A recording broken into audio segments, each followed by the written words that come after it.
Fred Film Radio, I'm Federica Scarpa from the 20th edition of the Rome Film Fest, and today I'm in company with Ari Aster, director of Eddington.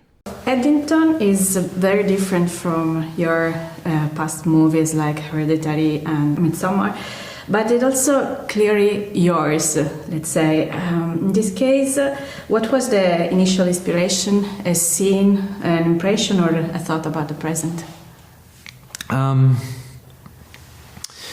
Well, the film is set at the end of May, the beginning of June 2020, and that's when I started writing it.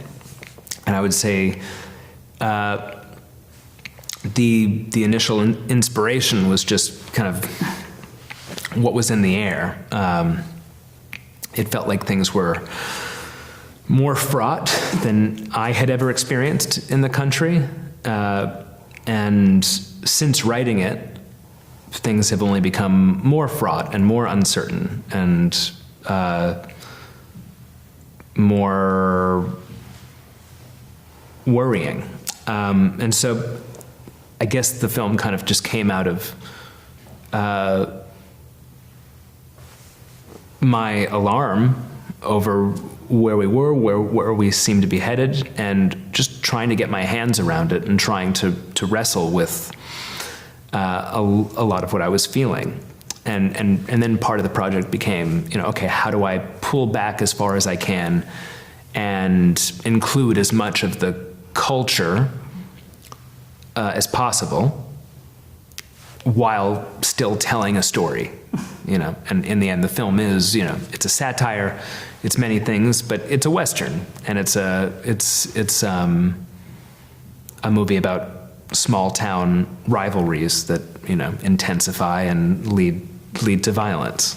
And this is exactly what I wanted to ask you about because it's a film that has the bones of a Western, but weapons in this case the guns are our smartphones, and the weapon is technology. How did you translate this genre to nowadays? Well, I just tried to.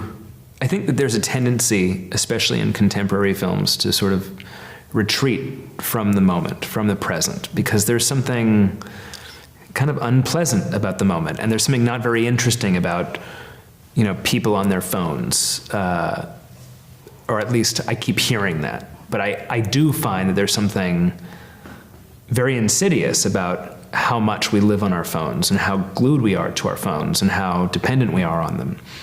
And I wanted to make a film that, didn't exaggerate.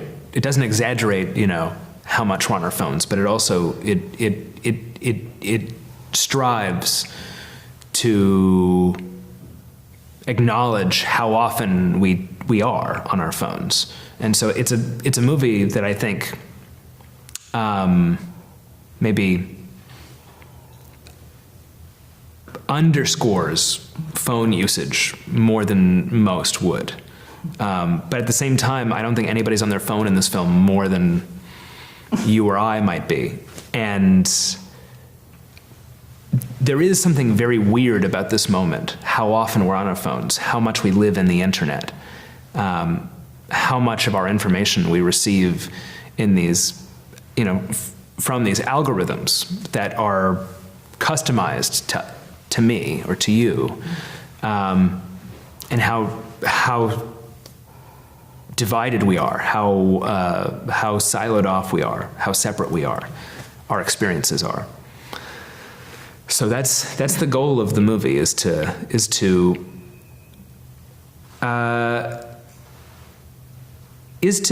I would say acknowledge just how weird this moment is. And I think the more you see these characters on their phones, hopefully, it starts to feel a little bit oppressive, how much of their reality is kind of consigned to this device.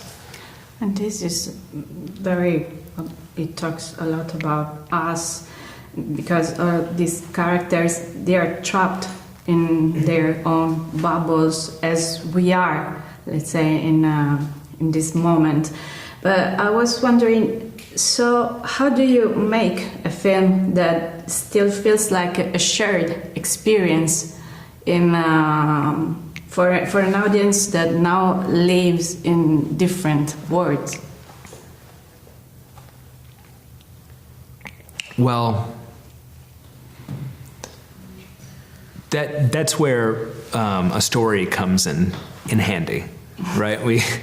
And it is a story that aims to be, in some ways, some of its threads are satisfied, and then some are deliberately left kind of hanging in a way that I hope feeds thought afterwards.